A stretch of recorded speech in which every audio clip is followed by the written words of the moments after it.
So Twitter users seething about manga is nothing new, but this particular situation we're going to look at real quick today is a unique one and hits upon a sort of outrage that you don't see very often.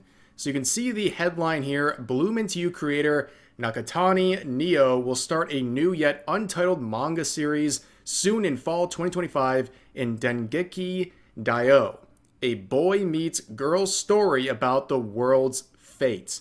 Now that seems pretty generic, nothing crazy about this, so why are people upset?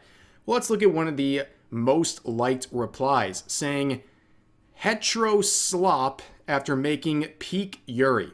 Now, some of you might actually touch grass and have no idea what this person's trying to say.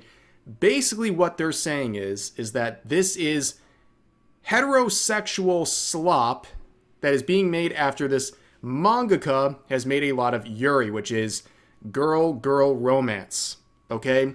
And this quote of the original post would get over 5,500 likes saying this. Imagine making a Yuri manga that goes on to become one of the most beloved works in the genre, then claiming it's not actually Yuri and would have been the same story regardless of the gender of the protagonist, and then making all of your subsequent manga about, their words, straggots, which is supposed to be a slur for straight people.